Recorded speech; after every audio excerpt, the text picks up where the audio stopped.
기소만 하는 곳은 공소청이라고 이름을 해서 따로 만든 거고, 그다음에 수사하는 것은 중대범죄수사청이라고 해서 수사는 중수청, 기소는 공소청.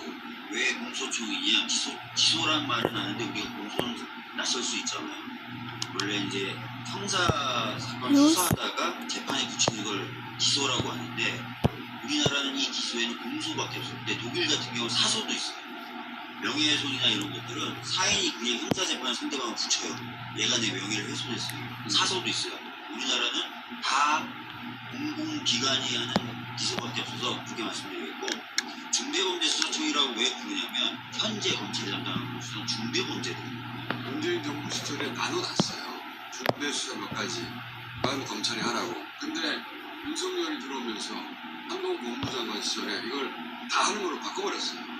그때부터 그런 얘기가 나왔어요. 이 검찰 해체는 윤석열이 완성할 것이다. 해방 후에 이제 검찰청이 설립되면서 검사가 수사를 할 수 있도록 해줬잖아요. 그런데 아까 말씀하셨듯이 굉장히 축소해서 남겨놨는데 그걸 가지고도 확대해서 그래서 모두 수사를 다 하게 돼서 그래서 그럼 아예 그럼 수사를 하지 마라. 기존의 검사들이 하던 그 중요한 수사는 따로 중수청이라는 것을 만드는 거고, 원래 있었던 경찰의 수사는 그대로 놔두고 이제 이렇게 그렇죠. 세팅을. 이거는 문재인 정부 시절에 그 정치인을 그대로 이어받는 거예요. 문재인 대통령 수사를 만든 검경수사권 조정부라고 추진해서 않았어요. 좀더 거슬러 가면 우리 광복 후에 지원 기자들은 미국식 모델로 수사는 경찰이 하고 검찰은 공소만 제기하고 더 거슬러 올라가면 20년 전 프랑스 혁명 때부터 그랬어요. 그랬습니다. 프랑스 혁명 이후에 이걸 분리했는데 예, 그렇습니다. 이제 우리는 수백 년 늦은 거예요. 네, 사실 뭐 조선시대는 원님 재판이라고 해서 원님이 다 하지 않았습니까? 미세를 알렸다부터 해서 그 춘향이도 막 감옥에 보내고 증거 없이 그런 재판을 하다가 지원 헌법자들의 그 모습으로 돌아간 겁니다. 처음에 당분간만 이렇게 하자고. 왜냐면은 일제시대에 경찰들이 다 친일. 그래서 경찰한테 그런 권한을 줄 수 없다고 해서 검찰에다가 당분간만 수사기소를 다 맡기자고 한 건데 이거를 70년부터 계속 이어온 겁니다. 경찰이 친일 쪽에서 우리 경찰한테 그 친일 안장기한테는 수사권 줄 수 없어요. 그래서 검찰이 수사도 할 수 있게끔 하면서도 그다지 걱정이 되게 많았어요. 수사도 하고 기소도 하고 이러면 나중에 가면 굉장히 무서운 조직이 되는데 이제 당분간만 하는 거니까 일단 하자. 근데 그게 80년 동안 오면서 이게 원래부터 자신의 권한이거든요. 그렇지. 청구인 것처럼 해가지고 헌법상 권한이라고 해서 미친 것이 수사권과 기소권이 검찰에게 헌법적으로 주어진 거를 상상하는 거예요, 이 사람. 그래서 한동훈이 저희가 공격수사권 조정 법안을 냈으니까 한동훈 법무청이 권한은 내기 싫다고. 헌법상 우리의 권한은 심해도. 근데 뭐라고 결론이냐면 검찰에게 헌법상 수사하라고 하는 조문이 하나도 없다. 헌법에 검찰한테 기소하라고 하는 내용이 하나도 없다. 그래서 다 줬어요. 각하되죠, 각하. 그 무턱도 못 넘고 입구에서 독해놨죠. 그거 그대로 안 갔으면 자기들끼리 문제가 아니라고 말하는 게 아니라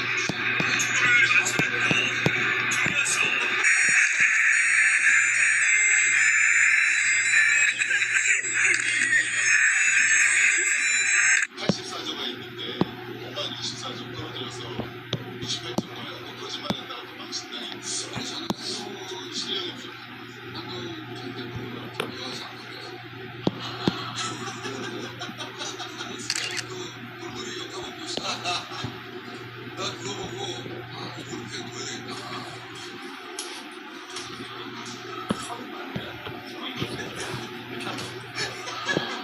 의저로 시중에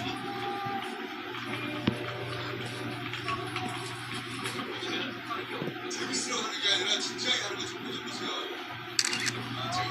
장난하는 거 아니고 진짜라는 거. 진짜로 하는 게 허리 많이 굽는다고. 그래서 내가 그동안 미안했다. 너무 가혹했구나 내가. 직접 수사의 피해를 제가 좀 설명해 드리면 이런 겁니다. 그러니까 두 가지 면에서 얘기할 수 있는 압수수색도 하고 사람 불러서 소환도 하고 영장도 청구도 했잖아요. 그런데 막상 죄가 안 돼요. 그러니까 아닌 거 아니에요. 그 잘못 집었어. 그럼 잘못 집었어. 그러면 자기가 아니라고 선언을 못하는 거예요. 한 두세 달 계속해서 막 이렇게 위에서 막 이렇게 쪼이고 막 해서 했는데 무자비가 아닌데 이럴 수가 없는 거예요. 수색도 안 뵙고 되고요. 이미 이거 치면 해버리니까. 무리하게 기소를 해야 뭔가 자기의 정당성을 찾는 내가 나쁜 놈이 안 되는 거예요. 그렇기 때문에 권한 남용한 의미였고 두 번째는 타겟팅을 수사를 하는 내가 기소하기를 권한이 있기 때문에 자 어차피 저 사람을 어떻게 보내야 되겠다 그러면 수사는 거의 의식적으로 할 수도 있어요. 뭐 죄가 되나 난 모르겠어. 그냥 수사해서 기소 결론 정해놓고. 그렇죠. 기소하겠다고 결론을 정해놓으면 기본적으로 수사와 기소를 분리하지 않으면 어떤 누가 와도 권한을 남용할 수밖에 없는 구조다. 그런 유혹을 인간이 느낄 수밖에 없는 네, 거죠. 그렇습니다. 네. 진짜 범죄자로 생명을 수사를 했는데 아닐 수도 있잖아요. 멈춰야 되잖아.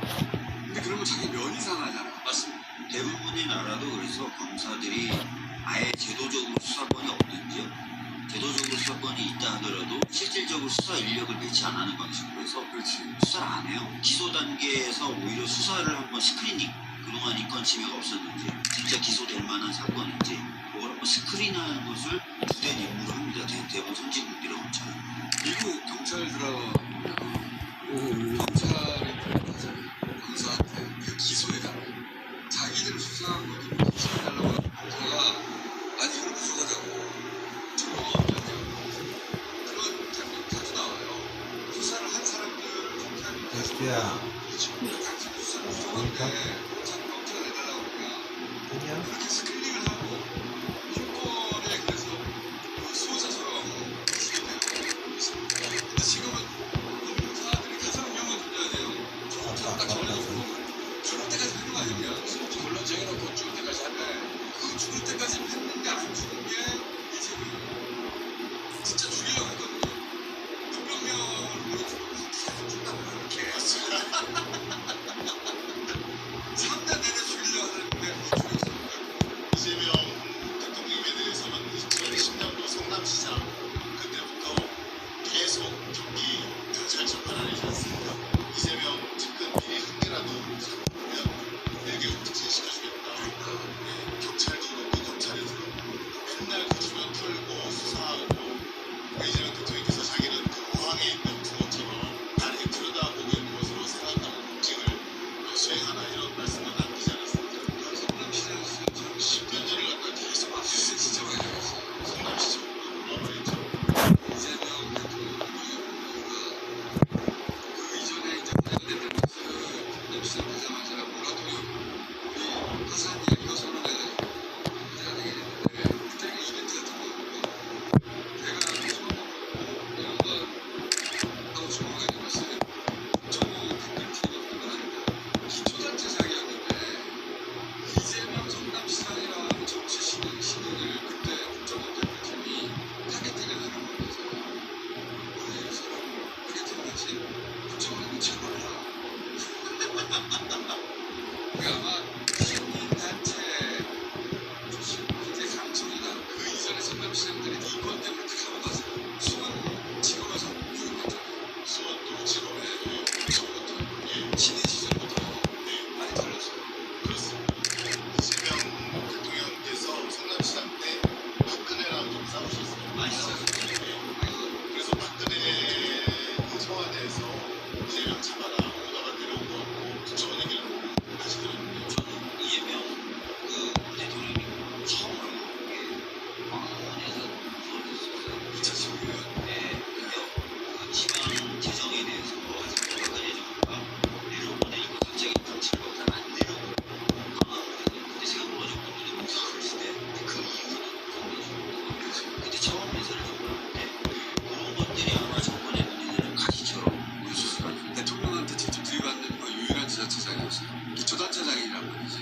성남시장 누가 알았어? 이전에. 지금 성남시장 누군지 알아요? 그 이전에도 몰라도 앞으로도 모를 거예요.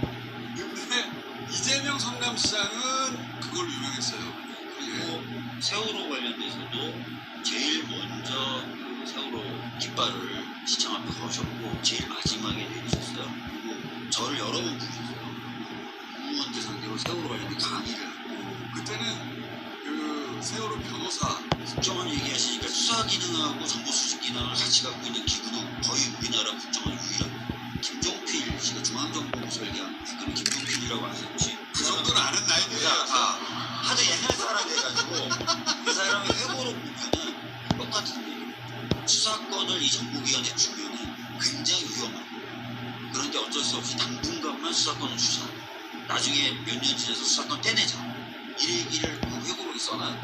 중앙정부 뛰어넘는 위험해요. 우리 한번 가져가면 안 내놔요. CIA 수사권 없어. 정보 수집이는 거지. 또 국민 세금 쓰는 것도 봐야 되거든요. 특활비 얼마나 자기 쌈짓돈처럼 쓰지 않습니까? 법원 검찰 보면은 여러분 건물 보면 높이가 똑같잖아요. 그게 왜 그러냐면 검사는 수가 적어요. 판사들보다 조직이 작은데 검찰에서 우리 법원이랑 똑같이 층수를 낮춰달라. 그래갖고 예컨대 17만 원 줘도 될 거를 10층 짓고 나서 그 높이를 올리려고 일부러 더 기둥을 세우는 거예요. 근데 그게 기재부한테 통하는 이유는 검찰이 그렇게 힘이 세기 때문에 수사 기소를 할 수 네, 있어요. 그러니까 지금 뭐 법에 뭐 400억이 들어간다 그러는데 검찰로 특활비다 또그 건물 일부러 높여가 쓸데없이 그런 비용도 엄청나게 많습니다. 지금 근데 검사들 있잖아요. 검사들은 공소청으로 나가는 거예요. 아니면 일부 공수청으로 나가고. 왜냐면 검찰 수사관들이 있거든요. 수사는 실제 검찰 수사관들이 해왔는데 수사관들만 공수처로 나가는 거예요. 차후에 이제 지원을 받든지 그런 식으로 정리가 되지 않을까 싶어요. 중대문제수사청은 행안부 산하로 곳으로 보관이 돼 있어요. 근데 이제 무슨 거기도 행안부 소속이기 때문에 중대문제수사청을 행안부 소속으로 문제에 대해서 법원 내용들도 아직 그 논의가 가능하다는 식으로 얘기를 하고 있어서 그런데 이제 기존의 검찰청 건물들을 어떻게 할 거냐, 공소청을 쓸 거냐, 아니면 중대문제수사청을 쓸 거냐 이런